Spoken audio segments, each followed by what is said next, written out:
La Bible rapporte en détail la vie de Jacob, l'ancêtre des Israélites. Jacob était un homme d'une grande ruse et c'est en s'appuyant sur ses propres voies qu'il obtint beaucoup de choses. Mais aussi longtemps qu'il dépendit de sa propre sagesse, Joseph n'eut point des jours de paix. Comme son frère Ésaü, à qui il avait ravi les droits d'aînesse par tromperie, cherchait à les tuer, Joseph dit quitter précisément ses parents. Il dit vivre comme un étranger pendant 20 longues années sans même pouvoir assister à la mort de sa mère. Soudé à la chaleur et au froid, il travaille jour et nuit, souffrant de nombreuses injustices tout au long de son chemin. Il y a même des temps où Jacob travaillait sans aucun salaire. Même après qu'il ait commencé à recevoir un salaire, son oncle le trompa au sujet de sa rétribution à 10 reprises différentes.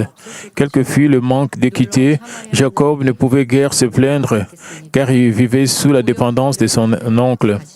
Combien Jacob a dû-il endurer en silence?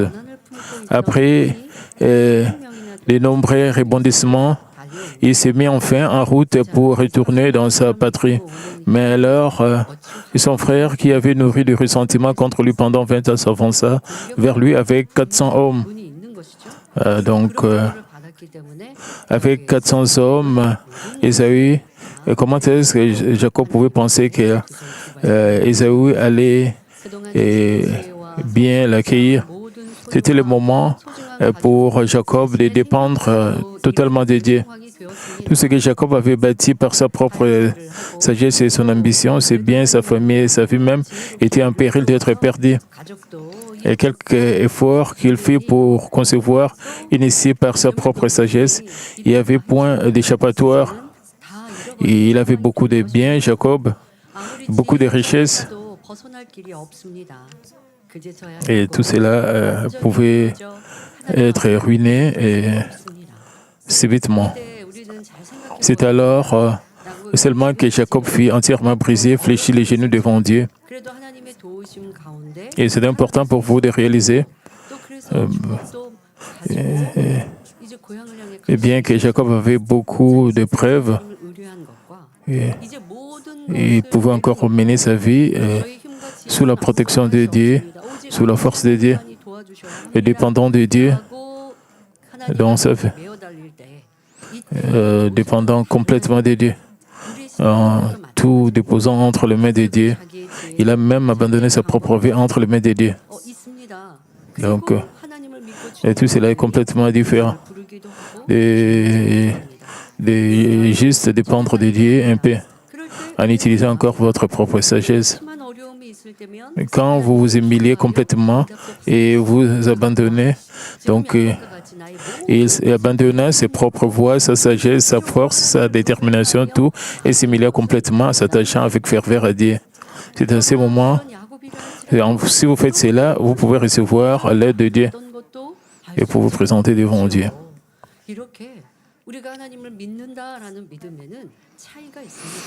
C'est très important, même Jacob n'était pas complètement parfait.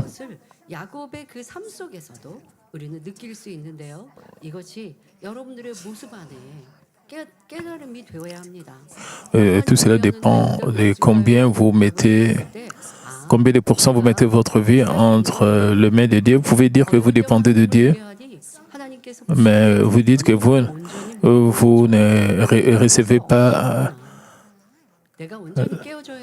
la réponse de Dieu. Cela signifie peut-être que vous ne dépendez pas complètement de Dieu. Vous devez réaliser cela. Donc, vous devez savoir qu'il y a combien vous dépendez de Dieu. Est-ce que vous dépendez complètement de Dieu dans votre vie ou vous dépendez partiellement? Quand Jacob a tout abandonné entre les mains de Dieu, quand il s'humilia complètement, donc lorsque le Dieu Tout-Puissant entendit la prière de Jacob, tout fut résolu d'une manière dramatique. Dieu fit fondre instantanément le cœur de son frère Ésaü. Le frère qui était venu avec des intentions meurtrières pour tuer l'embrassa et plaira au contraire. Ce n'est pas quelque chose que quelqu'un peut faire de lui-même. Cela ne peut venir que de Dieu. Donc Jacob a touché le cœur de Dieu. Quand Seigneur, à votre vie, Jacob, en ce moment précis, quelques sages qui s'est écrit lui-même, il dit reconnaître combien il était insignifiant devant le grand Dieu. C'est pourquoi Jacob put devenir un vermisseau, s'humiliant complètement devant Dieu. Je suis certaine que plusieurs d'entre vous ont vécu une expérience semblable à celle de Jacob. Vous avez pu prospérer dans le monde sans éprouver de crainte pour vous trouver soudain face à une crise dépassant de beaucoup votre capacité à y faire face. Cette crise peut survenir sous la forme d'un accident ou d'une maladie incurable, de la ruine d'une entreprise, des troubles familiaux ou d'une épreuve que personne n'est en mesure de résoudre. Quel que soit le problème, vous pouvez trouver la réponse lorsque vous venez devant Dieu et que vous vous humiliez complètement. Ce qui ne pouvait être surmonté par vos propres forces en dépit de vos efforts devient possible parce que le Dieu Tout-Puissant l'accomplit. C'est pourquoi des hommes rendent témoignage qui ne s'appuient plus sur leur propre sagesse, mais qu'ils vivent en dépendant de la sagesse de Dieu. Puisse cette confession devenir la confession de chacun de vous. En toute chose, grande ou petite, ne vous appuyez point sur votre propre sagesse, ni sur votre capacité, mais recherchez la puissance de Dieu et la sagesse qui vient d'en haut. Que ce soit dans votre famille, à l'école ou sur le lieu de votre travail, j'ai pris que vous soyez toujours aimés des autres et que vous donniez gloire à Dieu seul. Il y a quelques semaines, nous avons considéré la pureté comme la première caractéristique de la sagesse d'en haut. Nous avons appris que la sagesse de Dieu surpasse la sagesse humaine et qu'elle est différente de la sagesse de ce monde. La sagesse de Dieu ne s'accomplit que par ce qui est bon. Pour comprendre cette bonne sagesse et pour pratiquer le bien que nous avons compris, nous devons d'abord cultiver la sanctification dans notre cœur, la pureté. Et si nous avons réussi la même sagesse que Jacob a réussi, alors nous allons accomplir la sagesse de vous. Peu importe combien nous crions à Dieu, au Seigneur, au Saint-Esprit, nous devons réaliser qu'il y a des voies, il y a des étapes pour recevoir la sagesse d'en haut. Vous ne pouvez pas la recevoir juste comme vous le voulez. Si vous invoquez juste Seigneur, Seigneur, vous ne pouvez pas vous attendre à tout recevoir. Parfois, nous avons des chrétiens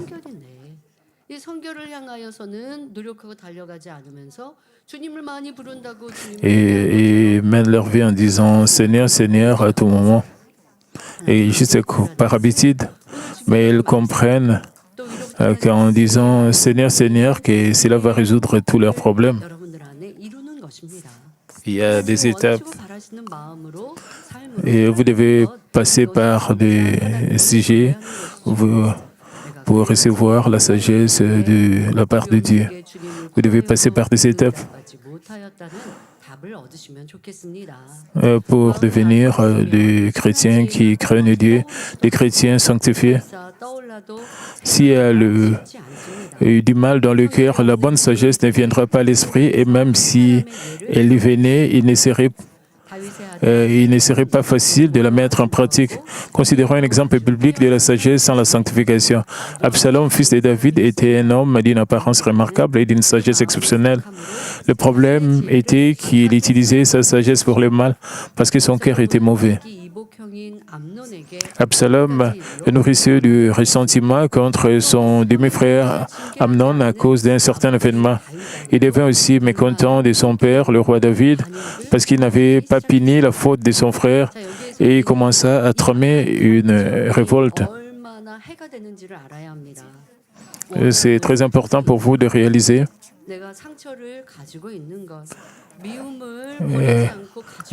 combien cela est mauvais d'avoir un mauvais cœur, d'avoir la haine dans votre cœur, avoir du ressentiment envers quelque chose ou envers quelqu'un, ou considérer quelqu'un comme son ennemi. Vous vous souvenez comment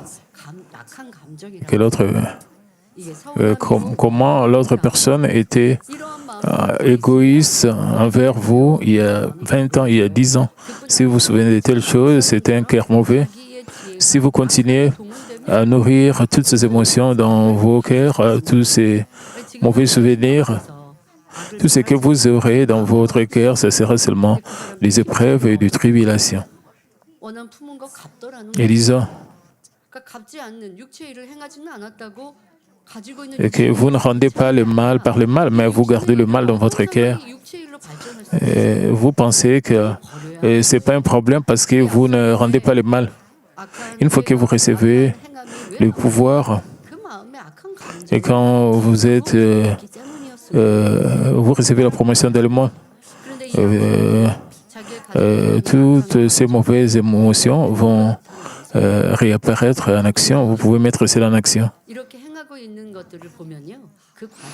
Absalom avait un mauvais cœur et finalement, il a montré des mauvaises actions. Donc, il a commencé à tramer une révolte. La manière dont il exerçait son plan est extrêmement calculée. Pendant une longue période de temps, il s'efforça de gagner le cœur du peuple et bâtit soigneusement sa popularité en faisant croire que David ne se souciait pas véritablement du peuple. Absalom se présentait lui-même comme celui qui aimait le peuple et prenait soin de lui. Le moment venu, Absalom se révolta contre le roi David et David fut contraint de s'enfuir précipitamment. Absalom réussit à tirer de son côté Akitophel, le conseiller si estimé de David. Akitophel était considéré comme si sage que ses conseils étaient comme si l'on avait consulté Dieu lui-même. Pourtant, malgré cette planification minutieuse et l'apparence que tout réussissait, la révolte d'Absalom échoua en fin de compte. Donc, cela semblait comme si sa rébellion allait réussir, mais à la fin, il a échoué.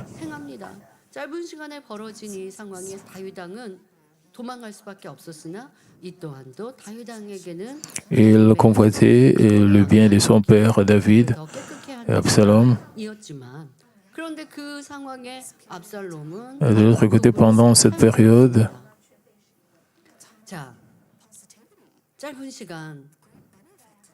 c'était un moment de positivité et de grand, vraiment un moment bénéfique pour David. Cela lui a permis d'être transformé, d'être changé.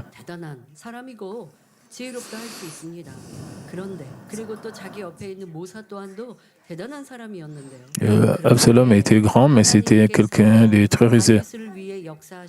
Et il a lancé la rébellion. Donc, Dieu intervint en faveur de David et détruisit la sagesse d'Absalom. Bien qu'Akitophel y proposait une stratégie qui aurait presque certainement assuré la victoire, Absalom ne suivit point son conseil.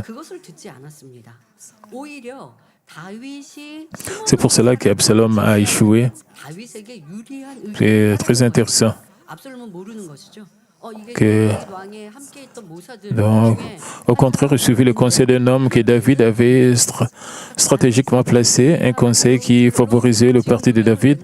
Absalom ne savait pas que cet homme a été envoyé comme infiltré par David. Donc,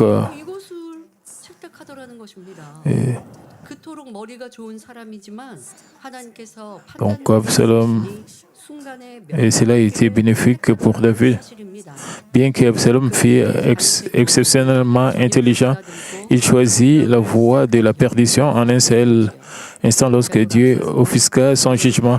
En conséquence, les hommes de David eurent le temps de se regrouper et de préparer leur contre-attaque. À la fin, Absalom trouva une mort tragique sur le champ de bataille. Quelque grande que fût sa sagesse et son intelligence, quel avantage en tira Absalom? Avec cette sagesse, il tua son frère, s'opposa à son père et se dressa même contre Dieu, ce qui le conduisit finalement à la perdition. Et telle est la vanité de la sagesse sans la sanctification. Puissiez-vous promptement parvenir à la sanctification, afin de devenir des croyants qui reçoivent la puissance de Dieu, la source même de la sagesse. En second lieu, il est dit que la sagesse d'en haut est pacifique, la paix spirituelle signifie être en paix avec tous. Il ne s'agit pas de bien s'entendre avec certaines personnes tout en se sentant mal à l'aise avec d'autres. Cela signifie avoir un cœur généreux qui peut aimer et embrasser tous les hommes et vivre en harmonie avec quiconque.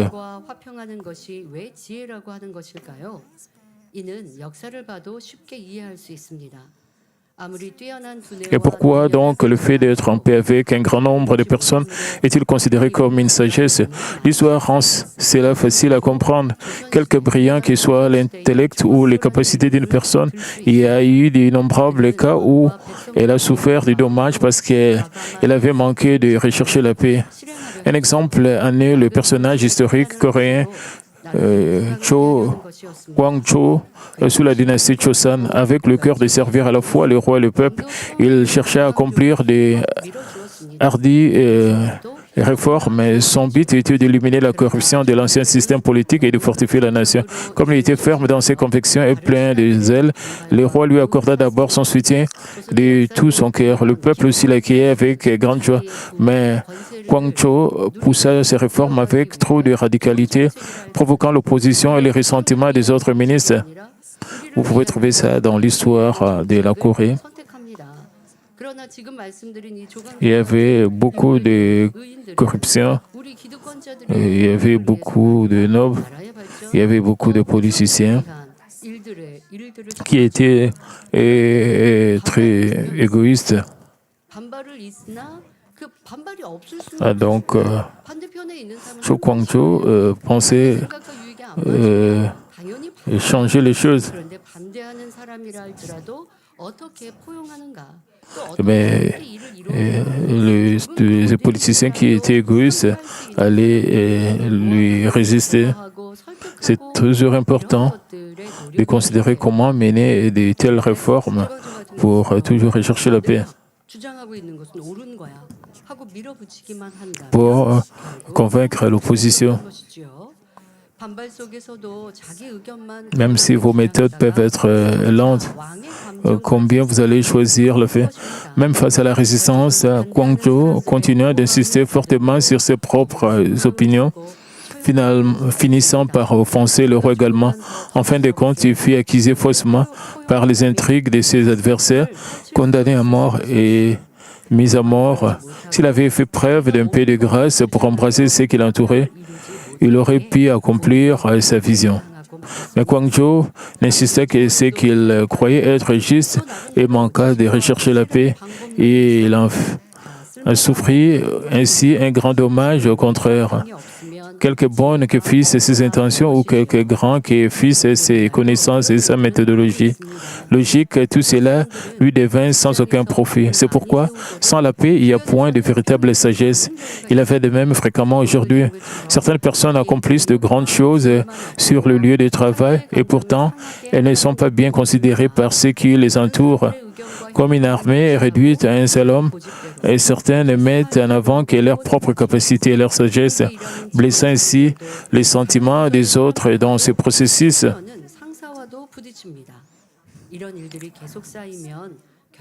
Et certains méconnaissent les opinions et la situation des autres, insistant pour ne faire les choses qu'à leur manière, selon leur style personnel. Ils entrent en conflit avec les compagnons de travail, avec des personnes des autres départements, même avec leurs supérieurs. Comme ces situations continuent de s'accumuler, ils finissent par se trouver isolés au sein de l'entreprise parce qu'ils sont regardés comme des personnes qui troublent l'harmonie du lieu de travail. Les compétences, même qu'ils possèdent, en viennent à être méprisées. Et quelque capable que l'on soit ou quelque grande soient les œuvres que l'on a accomplies, si ces succès ont été obtenus en brisant la paix, alors ce n'est point de la sagesse. C'est toujours très important de choisir la paix. Et il y aurait des temps, vous devez suivre peut-être une autre voie. Vous devez être Très sage, vous devez toujours choisir la paix et l'harmonie avec tous les autres collègues, et même si votre projet va être retardé. Même pour moi, personnellement, quand je prêche ici sur la chair, j'essaie un peu d'amener le serment selon la foi de la congrégation. Quand je prêche aux nouveaux venus, c'est aussi différent. Donc, j'essaie un peu d'être au milieu pour que même les nouveaux venus, même ceux qui ont une grande foi, puissent bien comprendre le message. Pour que même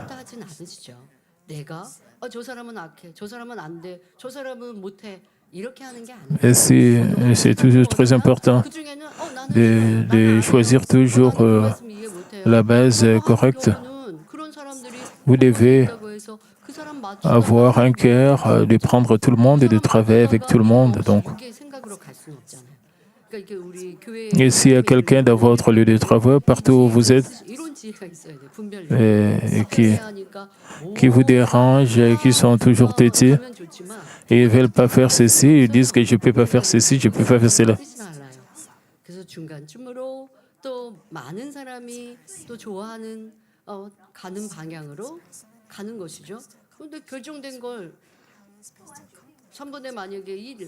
Donc, vous devez savoir comment.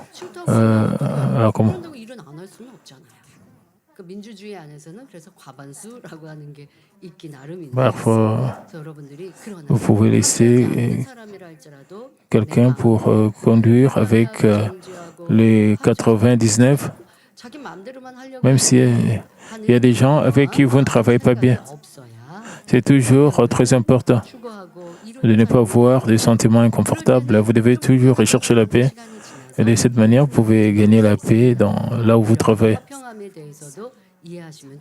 Et peut-être après un certain temps, même ceux qui n'étaient pas d'accord avec vous peuvent revenir. Mais si vous brisez la paix, alors vous ne pouvez pas recevoir la sagesse de Dieu, vous ne pouvez pas recevoir la reconnaissance de Dieu. Peu importe combien vous êtes talentueux ou combien vous êtes sage, vous devez tenir compte des autres. Donc, il en va ainsi pour les affaires du monde. Même cela s'applique particulièrement à l'œuvre de Dieu. La paix est de la plus haute importance. Et quelque intelligent ou quelque remarquable que soient vos compétences et vos talents, il est difficile pour celui qui brise la paix d'être utilisé par Dieu. Et quel est le but de faire l'œuvre de Dieu? C'est de plaire à Dieu. Donc, quelque diligence que vous mettiez à l'œuvre ou quelque grande soit vos réalisations, vous ne pouvez plaire à Dieu si la paix est brisée dans ce processus. Si cela arrive, l'œuvre elle-même perd sa signification. Par exemple, supposons que les enfants aiment leurs parents et les honorent par beaucoup de bonnes choses. Mais si les frères et sœurs se haïssent les uns les autres et se querellent constamment, le cœur des parents en sera affligé, quelles que soient ces bonnes choses. Donc, si l'aîné sert très bien le parent et est toujours avec ses frères, ils servent. Il se comporte aussi très bien avec ses frères et sœurs. Et ce serait bien, le parent se rend très content parce qu'il sert ses parents. Il est aussi en bon terme avec ses frères et sœurs. Et c'est très important de travailler avec beaucoup de sagesse. Nous devons aussi avoir la paix. Donc, si vous désirez plaire à Dieu, il est plus important d'être unanime et en paix que de simplement bien accomplir votre œuvre. Une autre raison pour laquelle la paix est considérée comme une sagesse, c'est que lorsqu'il y a de la discorde pendant que l'on fait l'œuvre de Dieu, il devient difficile d'expérimenter ces œuvres, bien que c'est soit les ouvriers qui fassent des plans et travaillent pour la gloire de Dieu, et c'est Dieu qui fait venir le fruit. Si la paix est brisée au cours de l'œuvre, un accès est donné à Satan et la voie pour qu'il y agisse est fermée. Quelque grande que soit la sagesse humaine déployée ou quelle diligence que les hommes semblent mettre à l'œuvre, aucun fruit spirituel véritable n'est produit. C'est pourquoi ceux qui sont placés à la tête des autres éprouvent souvent des difficultés à l'égard de la paix. Quelqu'un peut posséder un talent naturel et avoir un désir ardent de faire l'œuvre dédiée, mais chaque fois qu'il y a une responsabilité confiée à cette personne, les conflits s'assument presque toujours. Et certains soutiennent qu'une certaine manière est meilleure ou que plus de fruits peut être porté si l'œuvre est faite d'une certaine façon, s'attachant obstinément à leurs opinions personnelles et blessant les autres dans ce processus. Et certes, ces personnes peuvent dire qu'elles cherchent seulement à faire un meilleur travail, mais lorsque cela se répète, les autres finissent par dire qu'il est difficile de travailler avec une telle personne. Cela signifie que les responsabilités qui peuvent être confiées diminuent. Certains supportent cette situation pour l'amour de la seule âme qui murmure dans l'espérance qu'en permettant à cette personne de continuer à servir dans une fonction particulière, elle sera encouragée à persévérer dans la vie des foi. Mais si les hommes continuent d'exercer leurs responsabilités de cette manière, quelle récompense recevront-ils? Lorsqu'ils blessent les autres et répandent des murmures, les récompenses même qui avaient été amassées auparavant disparaissent. Et comme pasteur principal, et je ne dirige pas l'œuvre de Dieu comme cela me semble bon. J'écoute toujours les opinions de tous ceux qui sont impliqués. Donc, quand les ouvriers de l'Église sont unis dans le cœur, c'est très bien. Même si vous avez des lacunes, mais Dieu a la puissance et quand vous êtes unis et vous faites les choses dans la paix, Dieu va vous aider. Je demande toujours aux membres de l'Église de faire grandir leur foi et d'être transformés, même si le résultat sera retardé. Donc ça, c'est la grande sagesse. Donc je veux que pour édifier le royaume de Dieu, la recherche de la paix est une grande sagesse, même si vos capacités sont insuffisantes. Dieu ajoute sa puissance et garantit le fruit lorsque vous êtes unis et en paix. Bien que je sois le pasteur principal, je ne conduis point l'œuvre de l'Église selon mon propre gré. Au contraire, j'écoute les opinions de ceux qui sont directement engagés et j'attends que les ouvriers de l'Église soient unis de cœur. Comme je sais que c'est la volonté de Dieu que tous deviennent un et accomplissent son œuvre ensemble, je n'insiste point sur mon propre avis. Parfois, cette manière d'agir peut sembler fastidieuse ou trop lente, mais lorsque l'on considère le résultat final, c'est une sagesse. Au lieu de m'impatienter et de faire des choses à ma manière, j'ai choisi la voie qui plaît à Dieu et qui lui permet d'agir et par conséquent de porter un fruit encore meilleur. Donc la sagesse de la paix est d'une importance extrême, mais non seulement lorsqu'on fait l'œuvre de Dieu, mais aussi dans la vie et des fois personnelles. Et hier, nous avons eu la réunion avec le groupe de Power Praise. Nous avons eu une réunion et puis nous avons dîné ensemble. Et c'était très aimable. Et beaucoup de nos membres de l'Église se portent volontaires pour l'équipe de Power Praise. Pour cette œuvre de parfois, il y a beaucoup de gens qui se portent volontaires et veulent faire des efforts pour travailler pour la retraite d'été, pour que pas après nous avons eu la chorale qui s'est tenue à côté de moi, et même les membres qui est venu de l'Angleterre, il veut être membre de la chorale. Et quand il est arrivé, il est venu participer à la répétition de la chorale le même jour. Donc, il y a beaucoup de gens comparés à l'année passée et qui se portent volontaires pour Power Praise de cette année, pour la retraite d'été, pour les événements de notre Église. Et cela devient une récompense au ciel. La sagesse de paix, et comme je le disais, est d'une importance extrême, non seulement lorsque l'on fait l'œuvre de Dieu, mais aussi dans la vie de foi personnelle.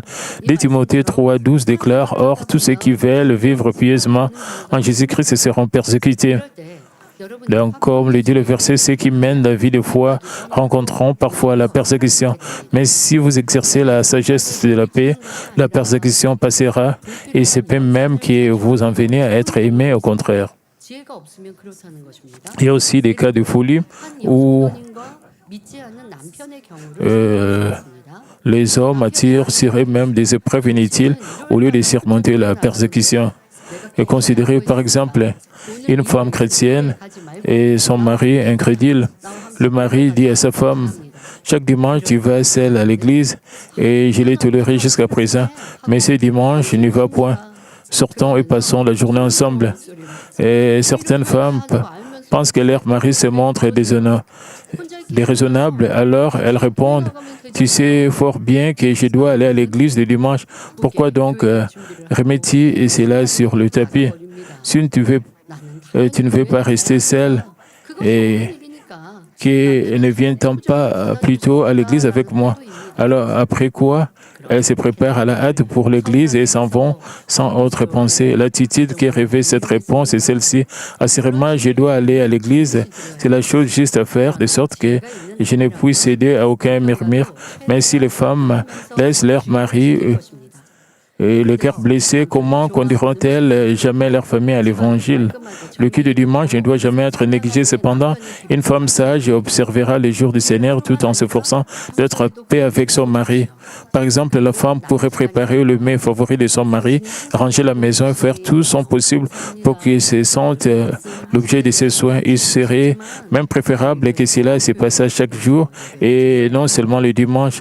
Au moment de partir, la femme pourrait lui demander pardon et le remercier d'être toujours compréhensif, lui disant qu'il y était agréable de passer la journée ensemble, mais que l'adoration du jour du Seigneur est d'une grande importance. La femme pourrait promettre de passer la journée avec lui les samedis ou lors des jours de fête.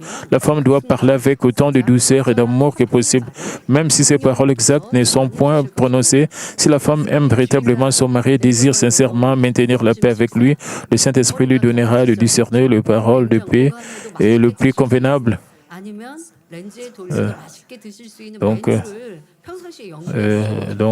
La femme doit préparer toutes ces choses avec beaucoup de sagesse. Et si votre mari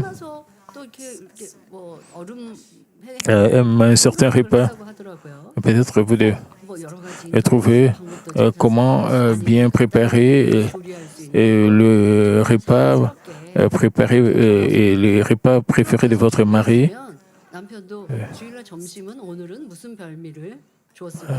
Peut-être vous pouvez laisser cette nourriture le dimanche quand vous venez à l'église et votre mari va chauffer cela.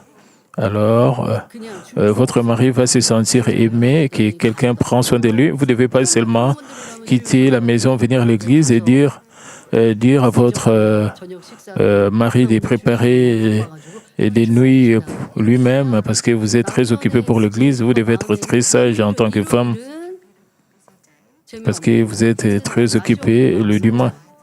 Vous dites à votre mari, je suis très fatigué parce qu'aujourd'hui c'est dimanche, nous pouvons seulement manger. Et c'est que... Donc,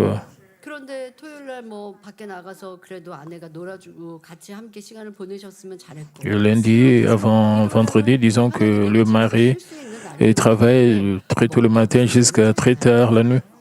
Et il veut passer le temps pendant le week-end avec sa famille. Il veut manger quelque chose de très délicieux. Alors la femme doit servir avec beaucoup plus d'amour.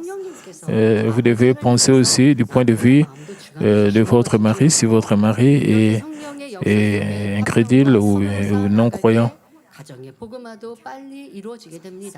Donc,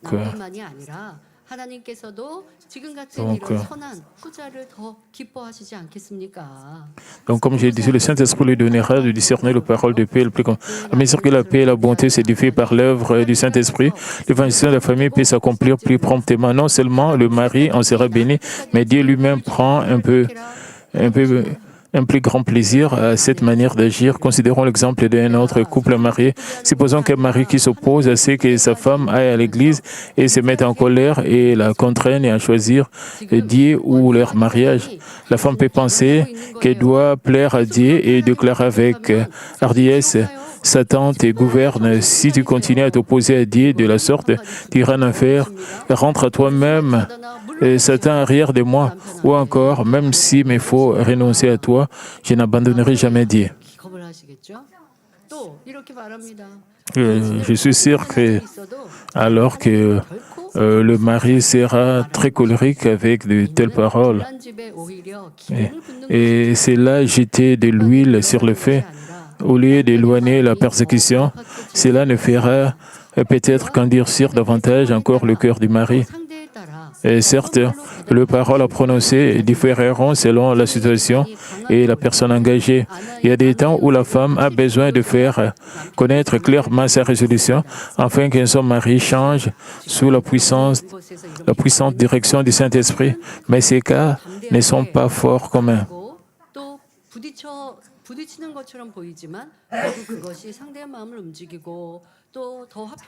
Il y a des moments dans la famille où le Saint-Esprit vous guide de faire connaître vos décisions fermes.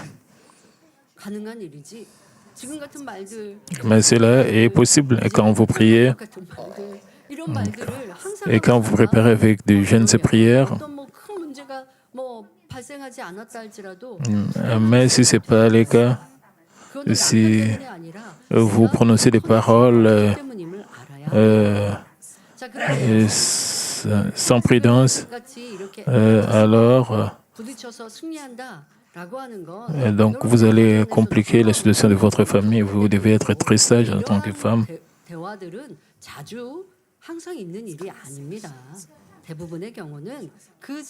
Cette conversation de choisir Dieu ou de ne pas de choisir le dimanche. Donc, dans la plupart des situations, la femme doit être capable de calmer la fureur de son mari par une réponse douce. Proverbe 15:1 déclare: une réponse douce calme la fureur, mais une réponse dure excite la colère. Par exemple, que se passerait-il si la femme répondait de la manière suivante: je ne puis abandonner Dieu, mais je ne puis non plus renoncer à toi. Je sais que j'aurais dit mieux te servir. S'il y a des choses qui t'ont déçu, je ferai mieux désormais.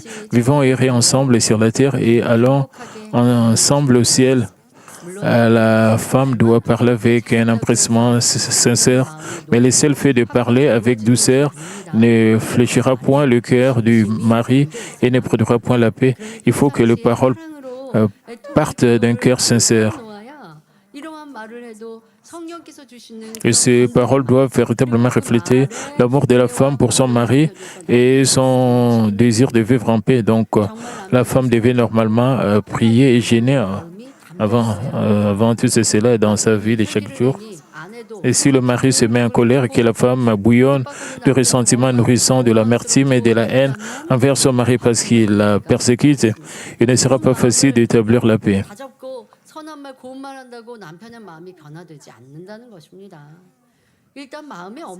Avoir un cœur de ressentiment et parler gentiment de l'extérieur. Et cela ne va pas changer l'attitude du mari.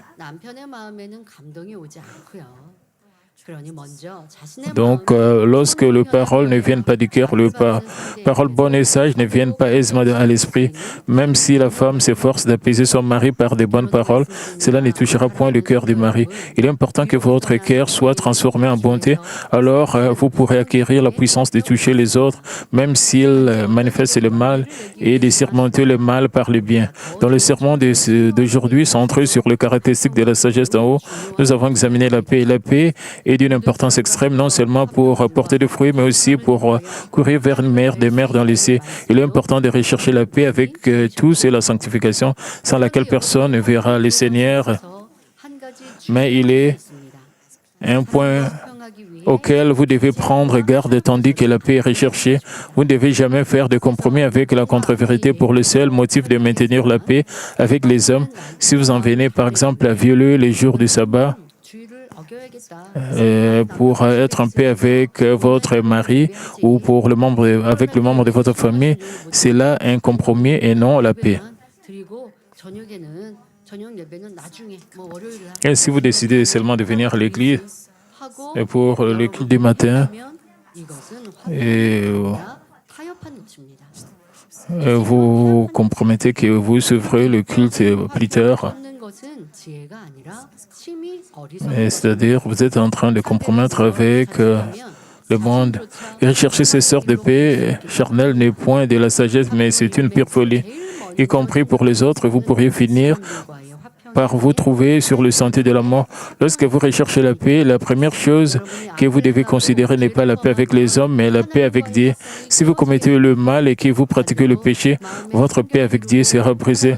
Mais lorsque vous accomplissez la pureté dans le cœur et que vous êtes entièrement en paix avec Dieu, vous serez en mesure de vivre en paix avec tous les hommes.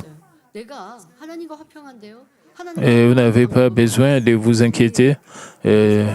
Comment être en paix avec les autres? Et si vous êtes en paix avec Dieu, ce qui signifie que vous vivez dans la vérité, alors vous pouvez recevoir la direction du Saint-Esprit. Vous pouvez faire fondre le cœur des autres.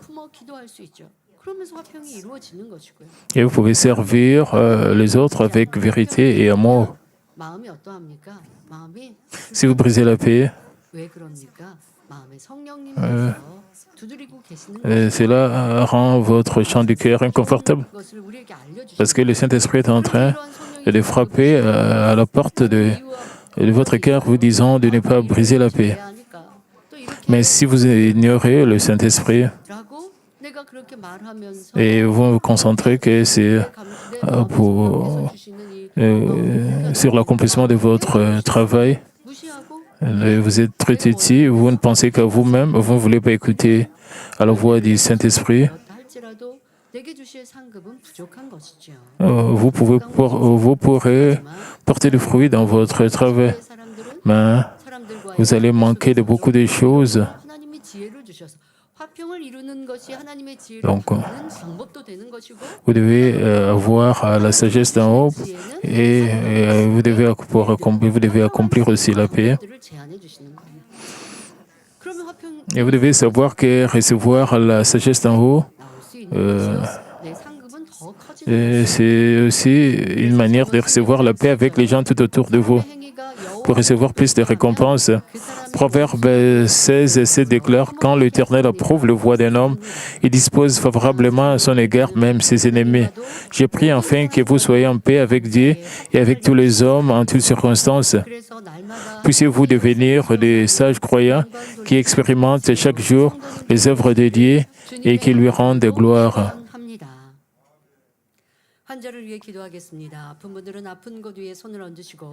Maintenant, je vais prier pour le malade. Posez vos mains sur vos parties malades et recevez cette prière pour le désir de vos cœurs. Cher Père Céleste, pose ta main sur tous ceux qui reçoivent cette prière, tous ceux qui participent à ce culte, et que ce soit ici à l'église ou en ligne. Père, fais que le feu du Saint-Esprit puisse consumer toutes sortes de maladies, toutes sortes de faiblesses, toutes sortes d'infirmités, que tout cela soit consumé par le fait Saint, que tout cela soit consumé par le fait qu'il soit guéri et qu'il soit en bonne santé spirituellement, qu'il soit aussi prospère. Donne-nous la bonne santé, donne-nous la capacité, Père, de bien marcher, fortifie nos cellules, donne-nous une très bonne vision, que nous puissions bien voir, que nous puissions bien écouter, que nous puissions voir des